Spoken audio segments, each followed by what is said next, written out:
How's it going, beautiful people? Lots to say.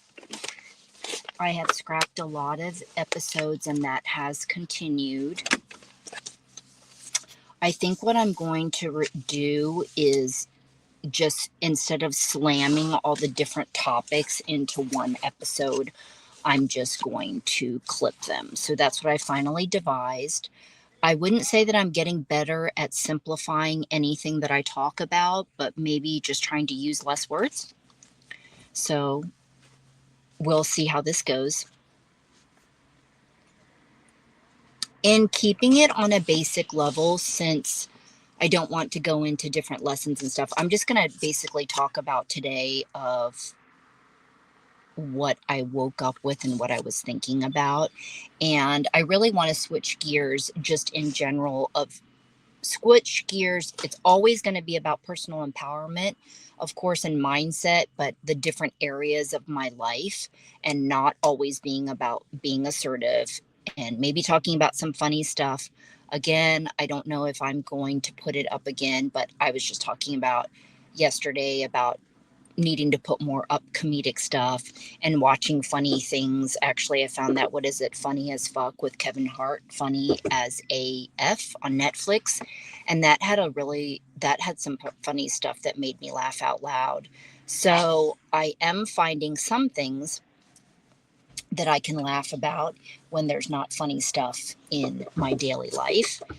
But so that's what I think that I'm going to do. And this morning I talked about it too, and I'm so annoyed with my phone that even when I go on my walks, it seems like things aren't very clear. You can't hear what I'm talking about. But I was talking about how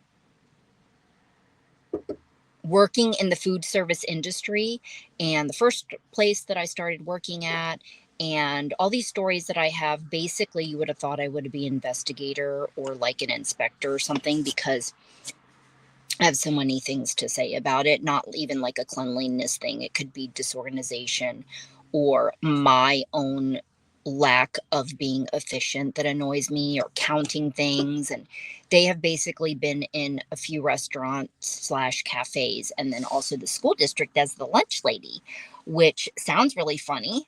Sounds interesting, almost like housekeeping, which I did very short term at this very interesting, odd inn that I worked at.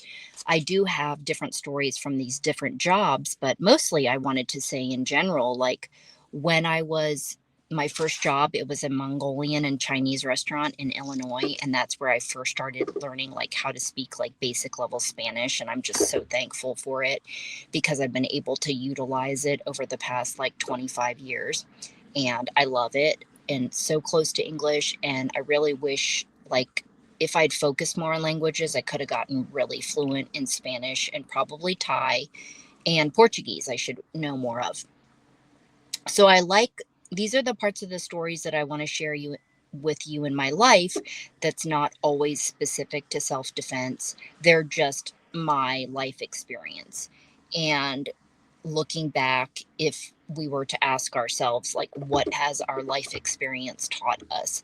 And there's so many different things. And for me, being a student in life and of this life, there are a lot of things that my has opened my eyes in that level of being so introverted and also in some ways sheltered. So I love sharing those aspects because I think that it's interesting, from my perspective. And yeah, there are just some ways I really feel like I was sheltered, and not that my dad was that extreme. He just tried to move us to the country to avoid crime. But as a result of that, I sometimes I feel like a lot of what I learned was just from, not that I watched TV a lot, but a lot of what I learned from the TV. So, me talking about basically my food service experience, and I love the social aspects of it. And for the person that I've become, I could see myself enjoying something like bartending. I definitely wouldn't do any sort of club or anything. I'd probably do, maybe some hotel or something like that. something fun, or like a bar on a beach. That would be fun. And, or working in some kick ass, sushi restaurant. But all those restaurants that seem really busy and thriving, depending on where you work, could burn me out. But I think I could be really happy doing that, which is why in my journey looking for holistic wellness, um, I had told myself, okay, well, if I don't end up doing anything with that anymore, or on the side, I could do food stuff.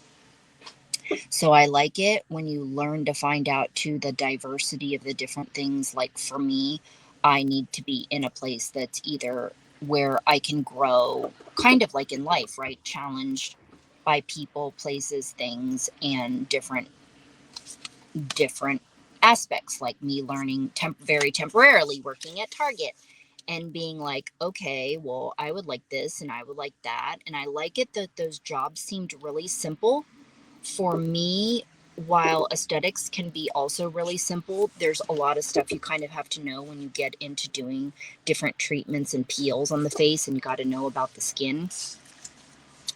And all my podcasting and designing shows and writing that I've just created more stress for myself in designing them. So that's the walk away from that I haven't really gotten into, but I may do an episode more specific, like I said, with like efficiency or what I learned working in these other environments, but they're only specific really to food. Then I think I told you that very strange inn that I worked at, small inn, and that's about it. Okay, so as far as that's what's going on, and then also, so this is kind of like I consider my specialty because yes, it's something I've done for myself. This is